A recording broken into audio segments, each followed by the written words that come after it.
This is a Second Act podcast, and Second Act podcast is all about some discovery that we have aligned with along the life journey.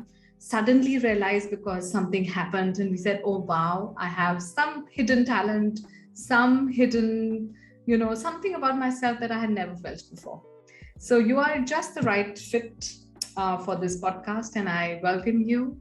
There is lots that I want to ask you on this podcast because you are a person who has done commerce in your studies, then worked with SEBI, and then you're writing books. So I'm really curious to know about this journey. So welcome, and I'm very excited to have you. Please tell us about, let's start from start, as they say. Thanks, Archana. Yeah, lovely to be here, especially after so long. We've been trying to get together. So it's been really a fascinating ride, in terms of how this all panned out. So in terms of how you want me to talk a little bit about the background and how I got into writing? Okay. Yes, absolutely. So as you mentioned, I basically, did my commerce, then I did my MBA. I worked in regulatory compliance with SEBI, then I worked in a consulting firm in Singapore. And then we went, my husband was working in the healthcare sector, he still is. And we moved to Manila in the Philippines, where there wasn't much compliance to speak of. And, our daughter was very young at the time, and I didn't want to, continue working a full-time job. So at that point, I got into this space of intercultural coaching, which was, as you can imagine, a complete departure, right, from anything I had done before.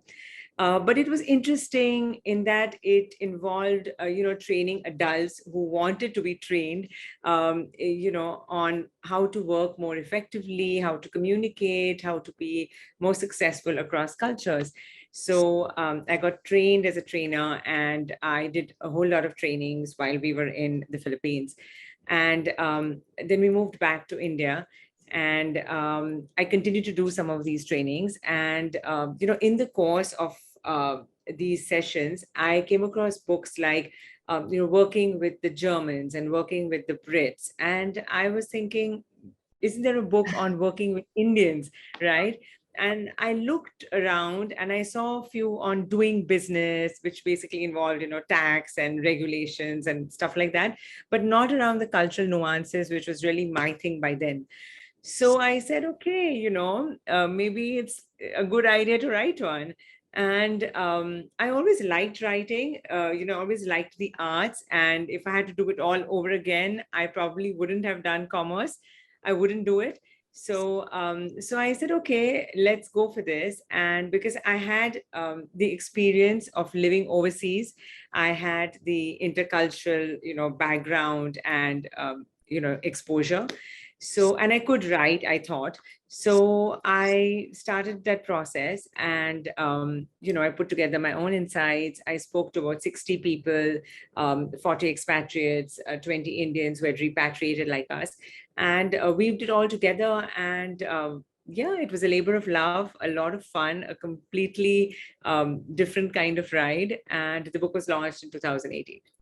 Beautiful. And since I haven't formally introduced you, I want to read the expert which introduces you from the latest book, which is right here, The Art of Management. I want to read about it and introduce you. It says, Aarti is the author of How India Works, the book that you just spoke about, a book on Indian workplace culture. She's a founder of 3A Consulting, is an intercultural coach. She worked in the field of regulatory compliances in India and Singapore, and later moved to Philippines. She is now based in Singapore and working on her second book, which we will talk about in our next podcast, as we just spoke some time back. Won't reveal it. Let it be, through a curious mind. Okay, so Aarti, this is a great. Thank you for introducing why you are doing what you're doing. At the same time, because I have worked in also companies which were so diversely cultural, but the Indian stereotype never goes away, right? Indian stereotype of saying that cooking is all about curry and butter chicken. You are always late. It's IST Indians, and they will look at the time and say IST. There's so many stereotypes, right? And I'm sure that you have spoken some about it in your book. But at the same time, your job was also to create a positive image because, of course, and it's just sometimes it's just the stereotype. Not everybody performs in that manner. So, how did you actually break that myth, or what did you bring in that book and through your work as well, because you're a coach? So, tell us a little bit more about that. Yeah, no, that's a great question. So the way I did it was twofold. Okay, firstly, I didn't talk about living in India, which is a whole other thing. It's I don't think there are too many solutions there, so I left that part aside. I talked about working. Now, when you talk about working in India, there are less differences. There are, but they're less, because a lot of the diversity that we have is really, in the personal, in the social, whether it's the festivals, the languages, the clothes, the food, it's all there, right? When it comes to work, it's slightly less in your face, slightly less muted. So what I did was I said, okay, let's focus more on the similarities and less on the differences, right?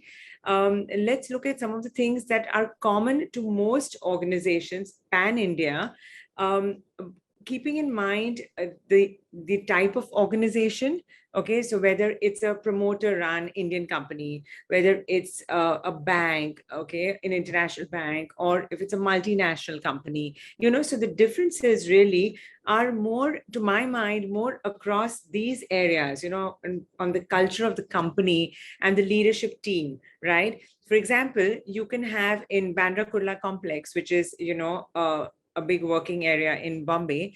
You in one building, you can have an American multinational, and you can have an Indian large conglomerate, right? And the culture would be very different, right? Yes. So it's really, yeah. So to my mind, it's really less about the regional differences and all of that, and more about the type of organization. And having said that, I think there are certain similarities that, exist across, but they get more or less accentuated depending on the culture, right? So, for example, if you look at so if you look at hierarchy, you find that it exists across organizations, right? The boss is the boss. The boss is on a pedestal. It could be less attuned or less pronounced in some organizations, and more pronounced depending on the culture of the boss, depending on the culture of the organization, and all of that, right? So I looked at nuances like that, like hierarchy, like relationships, how are they different in the Indian context vis-a-vis in other places? Communication, right? I mean, what are some of the nuances? Yes, Nodding like absolutely. that, it was always like, are you saying yes or no? Yeah, exactly. And even for Indians, for us, right? I mean, sometimes it's difficult to figure out. I mean, does this yes mean a yes, or is someone just saying yes because you're the boss, right? So there are so many of these subtle nuances, and not so subtle ones. Then time, is a big one again. So there are all of these. In the time one, in fact, in the chapter on time, I actually explored, I spoke to 4 people who had 4 very different experiences of India with time. Okay. So one was an Indian person who says that Indians have zero value for time. Okay. The other is, an Australian school teacher who said that she experienced both sides, where people were exactly on time. And I'm talking about at work, and where, there was this fluidity. Okay. A German guy who said that, he had come, and this in the second stint working in India has actually been much better. People are far more professional. They come on time. They deliver on time, right? Those things. And then there was a Dutch person who said that all her meetings in India and all her commitments were bang on time, more than in any other place that she had worked in, and she'd worked in a few places. Right. So what I did was I basically presented all of these, and I said that, look, it really depends, right? Because as you just mentioned, I don't want to stereotype. There is the general consensus is that Indians have a fluid approach to time, for sure. But having said that, it can differ depending on, amongst other things, the organization culture, the people you work with, and all of these other things, right? So I Absolutely. haven't tried to, take things and put them in neat little boxes and tied up with bows and said, okay, this is picture A, this is picture B, and that's it. That's what you're going to get. I've said, look, these are some of the things you can expect. These are, this gives you a flavor, but this is not all. You have to come in and experience it for yourself. The magic of India, right? So Yeah. I'm also very curious to know what was your new finding while doing this book about Indians? Was there something that you did not expect or did not know, and you said, "Oh yeah, but I didn't think of it." Yeah. So there were a couple of findings. One is that all of these nuances that I talked to you about, I actually experienced while interviewing people and in the publishing of the book. Okay, so I Hmm. experienced all of this where the hierarchy and the all of these different nuances. That's one. I wasn't expecting that because we were away for 10 years, and it came as a bit of a surprise. The other big finding or the big surprise was that the tendency to say yes was more of a stress point for Indians who had repatriated than for foreigners. Okay, Right. so almost everybody I spoke to, including Indians, who live here, right? Like all of us, really felt that while they've got used to it and they know how to navigate it, it's still a stress point, because ultimately you have to deliver projects, right? You have to deliver them to people who may be in India, who may be regionally located, whatever. And you have to get your teams working. You have to build in accountability. So building accountability, getting people to flag issues, being more proactive, there are a lot of these little things which were a surprise to me that they still existed. And, we've just gone with the flow.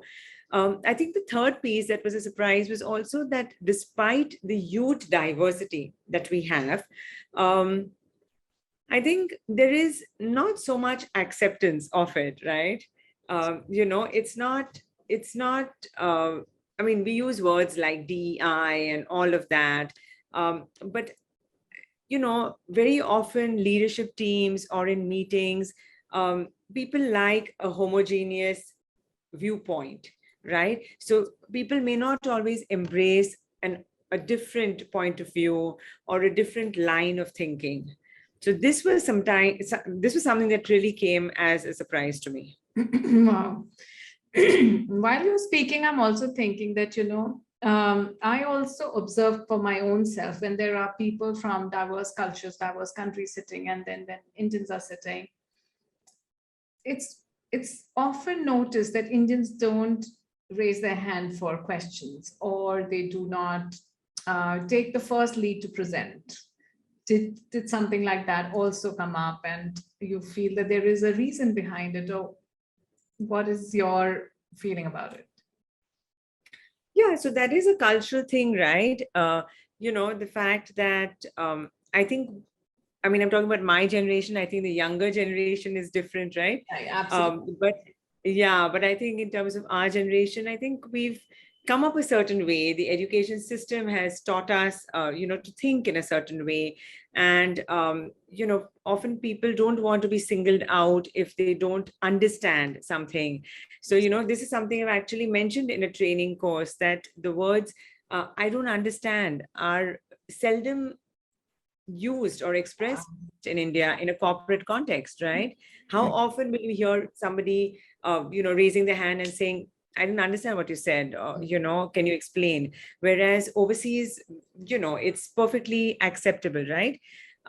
So I think it's a societal thing. We don't want to stand out for our lack of understanding or for anything that's not, um, that's not perceived as being an achievement or as celebrated as one. So I think it comes from there. Hmm. That's also to do with how, what's the approach towards mistakes or towards failures, right? I mean, of course, again, it's changing. In the startup world, we see a very different side. I've spoken to a lot of people in that space, and that's very different, right? People fail and it's okay to fail, and they actually celebrate failure, I think. True. But in mainstream society, I don't know how much of that is still prevalent. So do you also work with women in this space of intercultural uh, findings, or working with them in a certain way that they are more acceptable, and how they also understand about each other better? Not as a dedicated practice, Mhm. but sure. I mean, I have clients who are women, and for them there is this one additional um, area, right, where you have to build credibility and trust. It's a little different, right? So it's one additional layer, I think, which has to be unpacked and explored. Yeah, I see that a lot. Yeah, because I think that is a lot of work to be done. One is, of course, Indians in the cultural space, and then Indian women in that cultural space. I think that's another topic altogether. So, Yeah, that is. but I also feel that because thanks to all the work, thanks to my the last jobs that I had, it opened my world into a lot of different cultures and diverse people around the world. But also, I realized that some topics are very common, like the mother in law topic was very common and universally the same around the world. So there were like some topics which were so beautifully resonated. You didn't have to explain the topics of marriage, the topics of relationship, the topics of children. I think they were Yeah. they're all very blended. So, how does work just gets disconnected? In the personal space, everybody's going through the same thing, and they also understand that space. So how do we become so different in the work cultures, and our lives become like completely like, I don't understand your culture? Do you have a point of view on that? So I think sometimes it gets more simple and sometimes it gets more complex at work. So I think it really depends on the situation. Um, I think the fact that we can leave the relationship, the family angle behind and go to work is probably a blessing, sometimes, because that's one less thing to think about, Right. especially when you're working in a diverse culture, right? You're working far away from home. So you don't worry about that piece and you just worry about the other things. I think it's just that at work, that's more in your face, those aspects, right? It's hierarchy, it's relationships of a different order, right? So I don't think Right. it's not there. It's just that your area of focus is a little different, as it perhaps should be, Right. to my mind. Yeah. And definitely, yes. So I was just thinking that they understand, completely where the space are you coming from. And you say, yeah, even I go through this, all marriages are the same as well. All men do Yeah. the same stuff, by the way, leaving the towel behind Yeah. and stuff like that. That's very common as Yeah. well. So now you Yeah. put Yeah. it there, but then something changes at work. But anyway, so I'm glad that you did something like this, and you're working in this space where you also create some awareness and also some positive thinking about different cultures. I think that's a lot of work to be done as well. So now coming to your writing, I'm also curious to know, like you said, that it was more about your landing in this space. It wasn't something about that you deliberately, were doing from college to say, oh, I was an author in college and I was writing books and I was doing that, and suddenly this. So you think that everybody can write? Or Um, what takes us to start writing on paper or expressing? I think we all have the ability to, think and ideate and, express. Now, how we do it is our choice, right? Somebody might paint, somebody might, enact, somebody might tell a story, somebody may write, somebody may sing, right? I think these are all creative expressions, right? So I don't think everybody can write, if I have to put it simplistically. I don't think everybody wants to write, So if you want to write, sure. I mean, there is no entry barrier. I think it's one of the easiest things to do, right? You pick up a paper and you start writing. Right. The challenge arises in terms of what you want to do with that piece of work, right? Do you want to write, keep a diary at home? Right. Um, that is great. Do you want to write a blog? Okay, that may be easy. Right. Do you want to write an article? That may be easy. Hmm. Do you want to write a book? I don't think that's so easy because, in fact, as you know, in the same book that you just referred to, Right. in fact, Shiv was the one who asked me that question. Apparently, there's some statistic that, 97% of people who start writing a book don't end up finishing it. Yes. Something that I wasn't aware of until I was asked this question, because I didn't think it was that difficult, right?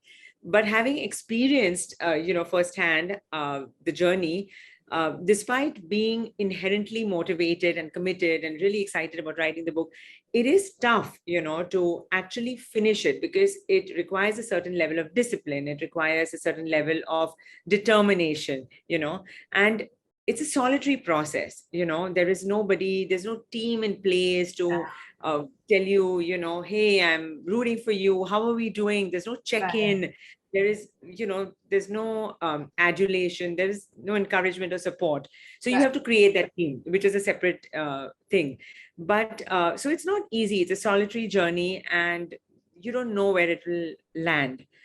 So then again, we talk about different genres. So in terms of fiction or non-fiction, fiction is a different kettle of fish. It requires a lot of creativity. Some people, go to retreats or go to places and then write, and probably that helps them churn their creative juices. Right. Non-fiction writing is different. It's probably easier, I'd imagine, because it's a little more research based. So you can get some of your initial ideas and thoughts, you can draw from secondary sources. So I, having done nonfiction, I can only speak to that. But still, whatever the deal is, it's not easy.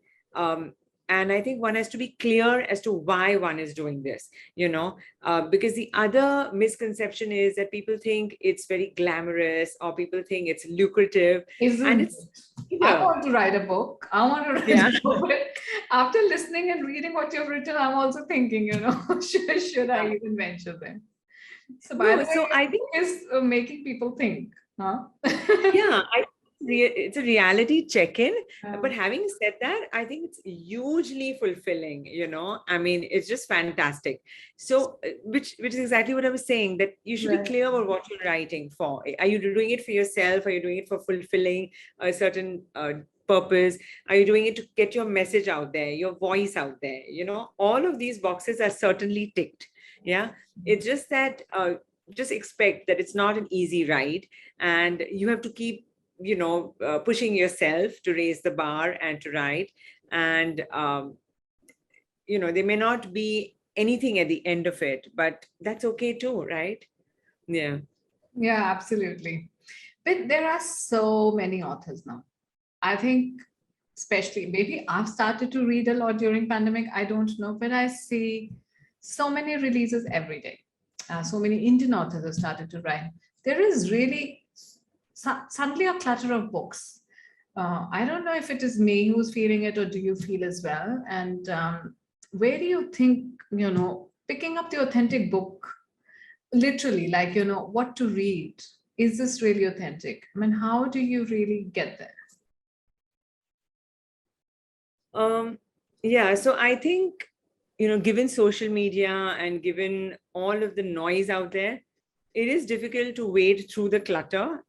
But I think you get a sense, right, of if not from the social media posts or from the buzz, when you pick up a book, I think you get a sense of, whether this would uh, be authentic, whether this would be something that you'd like to read. So, for example, I saw a lot of buzz on Aparna Piramal Raje's book, and it kind of looked interesting. Again, it's not something that I ever would read in a normal world. But in any case, our world isn't normal anymore as we knew it. But and I just thought it sounded so genuine, and Yeah. I just started reading the book last night. And it's not because it was recommended to me by anybody or something. It's just something that spoke to me somehow. And it's amazing, like, you really can feel the authenticity, and you can really feel her connect through all of those words that she's penned. So I think you get a sense of it. I think it comes through. Authenticity comes through, to my mind, in your language, in your words, spoken or written. Yeah, I think you've beautifully put it. And she is my guest on the podcast, which we are releasing this week itself. It was quite interesting to also speak with her because everything that she speaks is also straight from the heart. Like you can literally feel it. And I think every word that you read in the book is also literally as if she's narrating every moment of what went through. Yeah. And this is such an important topic as well, on talking about how you feel mentally, how you feel physically, how you feel emotionally, which I think we are also, this is a new world that we are experiencing, especially again, talking about the Indian culture. We were so not used to this expression. There was nothing like feeling depressed, at least in not our times. So our children are educating us a lot more about it, that literally, like, what is a therapy, why do you need the therapy, why that you must address your emotions and they should not be rested inside. And I totally believe that we need more authors like that as well, and a lot of people who should, if they can't write a book, like you said, it takes a lot of time, it takes a lot of like discipline, intention, integrity to write a book. And then, of course, not everybody makes millions out of it. So, you really have to be out there to really put it out on the world. And just like a give back. So tell me a little bit about Aarti in the space of life learnings, because you've also been through various formats from, from India to Singapore to Philippines to, traveling to commerce to SEBI to whatever. So what are some life learnings that come out at this state of your life where you say, okay, if this is what I've learned and this is what that I could have done better, or this is what something that I just don't want to take with me anymore? Okay, that's a huge question. Okay, so let's break it up a little. Yeah. Okay, so I think, I think we all are a sum of our experiences. Sure. I certainly am that. So I think, everything has enriched me. And I think, I've kind of taken everything along, which and assimilated it. And, it's come in useful when I've needed it to. And so I wouldn't say if I had to do it all over again, I probably wouldn't have done compliance and wouldn't have done commerce. But I think it's enriched me and given me a perspective. It gives you skills that come in handy later.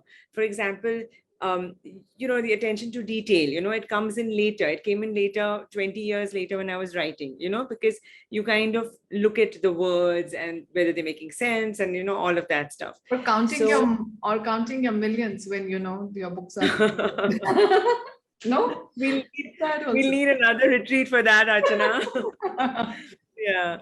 So I think, in terms of, just getting into a different space, I think my biggest learning was that we all need to pivot, whether it's by design or by circumstance. I think that's important. It gives you a space to reflect. It gives you space to learn, to grow, to expand. When I got into the space of intercultural coaching, it's not easy because you don't know what's in store for you. And people are saying, what is this? This doesn't even it sounds so flaky, right? And you have no clue what you're getting into. Right. And I think that, the openness, throwing caution to the wind and saying, what, let me look at it. Let me open this door and see where it goes. And I think that was a tremendous leap of faith, which really helped, because they say ignorance is bliss, and I really didn't know what was in store, but it sparked an interest in cultural anthropology. It opened my world to new books, to new ideas, to new people. I honed so many different skill sets that I never thought I'd need. I grew resilient in the process. I grew as a person. And that eventually led me to write, as I said, it wasn't an A to B, but it was A to B to C to D, right? And it eventually led me to write, which is something I totally enjoy, which is actually my second act. So I think, when life gives you lemons, you make lemonade. And I really learned how to do that. I mean, just to reinvent the wheel. I think that's been a huge learning. And, we've all seen in the past 2 years how, that's been a skill that so many have talked about, right? In terms of reinventing the wheel, in terms of pivoting, in terms of doing something different, opening new doors, opening new windows. So I think that's been my experience and my learning. Great. I wanted to ask you this question I missed out asking when, you're talking about your book, which you had written about how India works, basically. What are some strengths that you feel that Indians are actually recognized for in the global world? Yeah. So I think there's several.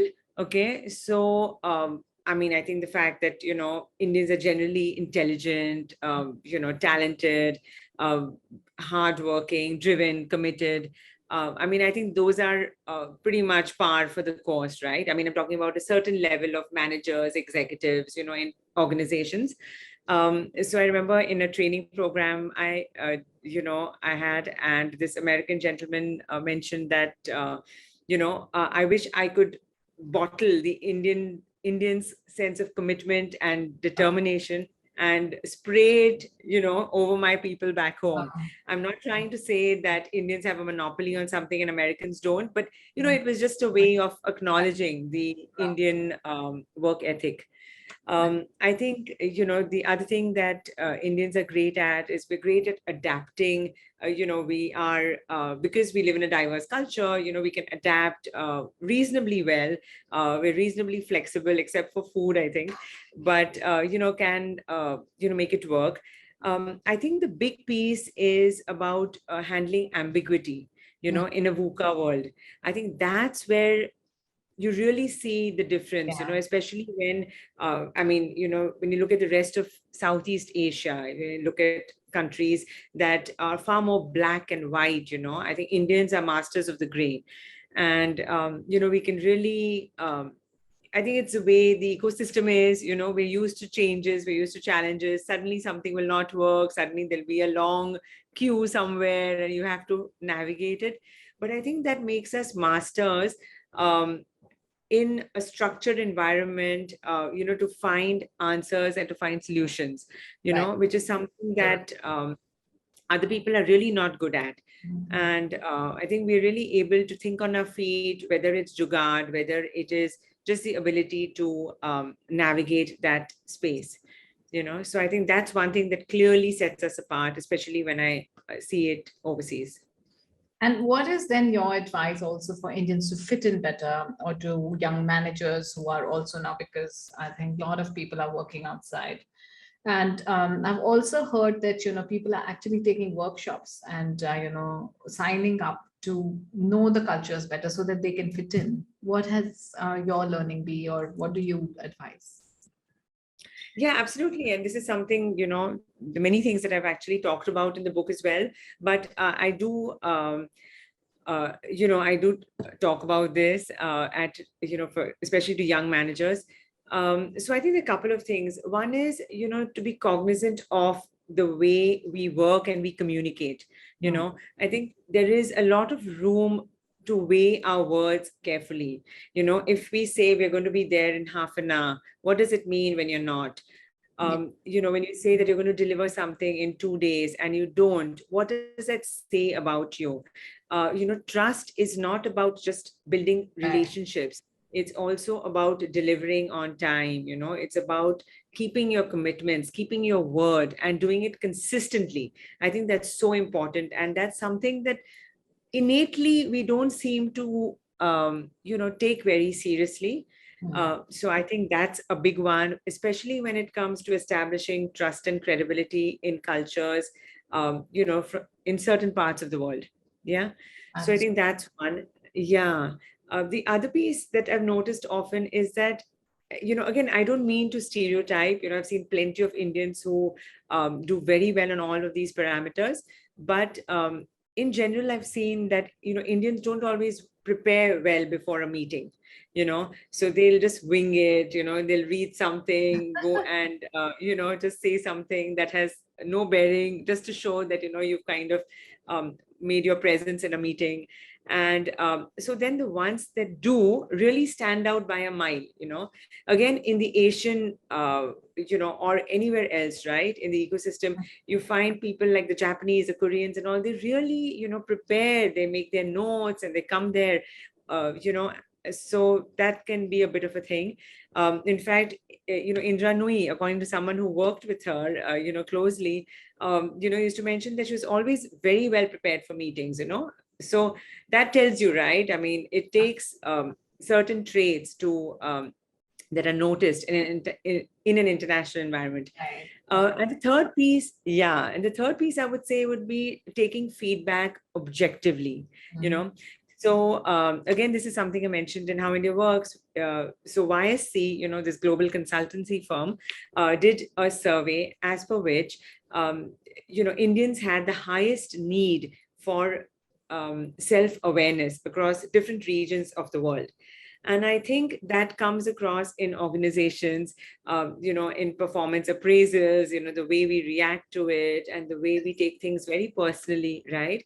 And I think that's a big piece because until we get a little more aware of our gaps or the areas for improvement, we're not going to be able to move the needle from good to great, So while we have great strengths and do really well on so many aspects, every culture, there is room for improvement and there is room for growth. And I think the best Indian managers are the ones who have embraced those and worked on those while leveraging their innate strengths. And they're the ones who've done really well. So I think these would be my 3 takeaways. Yeah. Wow. And while you're speaking, I'm reflecting at the way I was probably behaving in some of my appraisals, or even as a feedback, so because I was always reporting into either Germany or US, and if there was a feedback, I would say, they just don't know India, they just don't want to take my work. It's not fair, so those things come to you the first.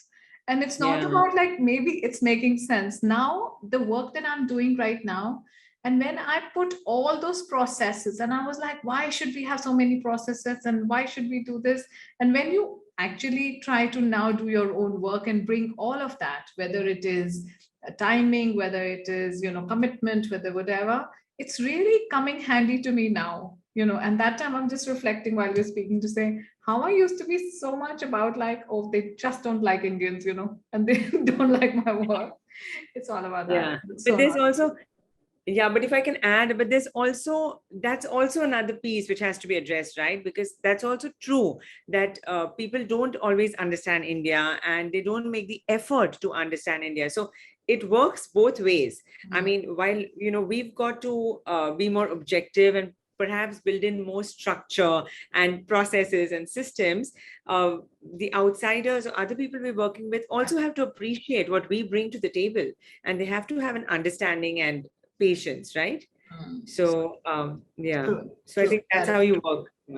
Yeah, I think it's a constant thing as well when they're working with Indians. I think they also make this effort, at least in both the organizations I worked with. They were very, very appreciative of the, like, all the things that you said about the hard work and the like being there, not saying no to anything. I think those are things that it's just by default comes out, right? We actually take on more work and we don't say no, we can't do it. We always say like, whether it's jugaad or trying to make it work through somehow, but it's always there in us. And it's not a 9 to 5 kind of a setup that we work in and it says it's okay to work any number of hours, etc. So yes, you're right, there is always a plus and a minus, and it's also about understanding different cultures. I think it's improving. More and more people who are now exposed to diverse cultures, I think, bring in also the ability to also be more diversified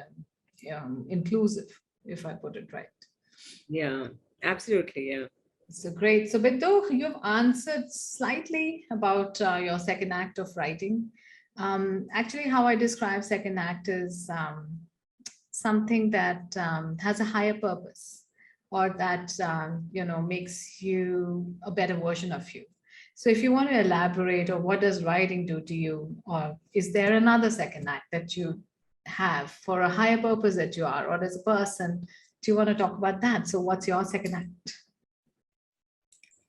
So I think writing really is my second act.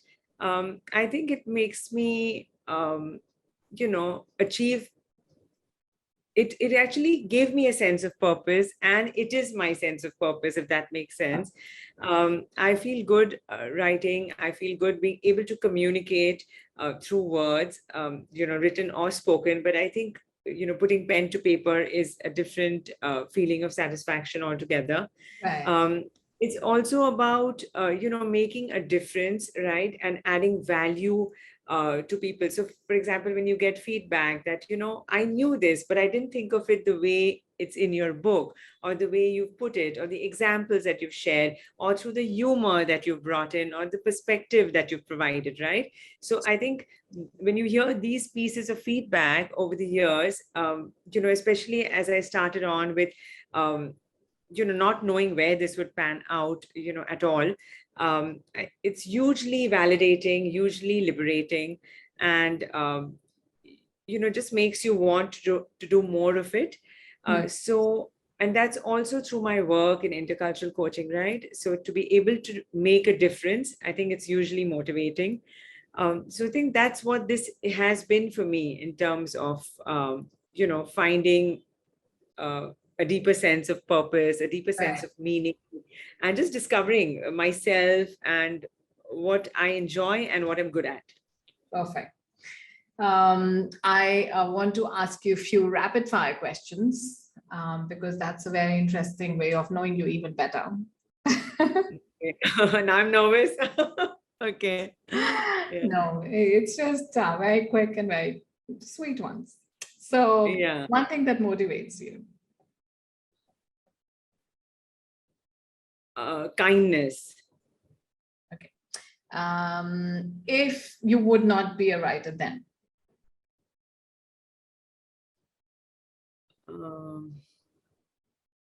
Maybe a photographer. great. Have you tried photography at all? No, not at all. I don't know where that came from. Okay. Wow, Yeah. that's great. Okay. When you're low, what do you do? I listen to music, I talk to friends. Okay. One highlight of your life. Writing the book. Yeah. The first one. Yeah. What is your biggest learning from your children or your daughter? Wow. So that there've been many. Um, to be their friend, to be their friend is so fulfilling. Yeah.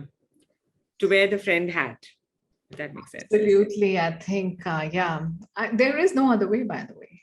They will be Yeah. proud of it. Yeah. If you To want be to be in their effective. center, Yeah. you Yeah. better be there. Absolutely. Yeah. So we've learned Yeah. it the nice way, I would say, not the hard way, but the nice way. Yeah. And, Yeah. I if we think want so. to be with our kids, I think the good way is to be with them. Like Yeah. that. So thank you, Yeah. Aarti. What a nice conversation. I hope I didn't make you uncomfortable with any questions. You're doing great work. So I just want more and more people to know about your work. And I just want to ask you one last question before you go, that because you're working in this space, and I know that there are lots of people who are going out and want to know the best way that they should be able to imbibe into that culture and what they should do. Do you conduct anything, or how do people reach you? Do you only work with corporates? Do you also work with students? Are you thinking of working with students who are just fresh out of college and then going there to work? What are your next steps? Yeah, no, that's a very timely question because, we're actually in the process of moving back to India. And so, yes, I am looking at, tapping into different areas.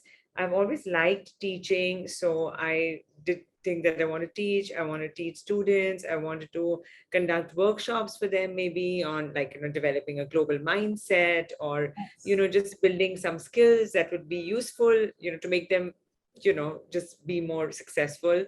So students is a thing, so is managers, in a different world. So it could be India specific, it could be international, it could be global.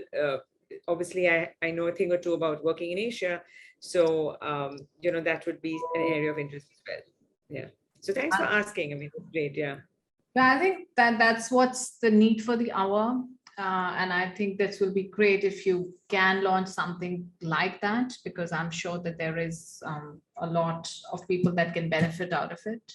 And with your experience, and especially staying in these countries and also experiencing it in a certain way, I think you can bring in all your learnings to that.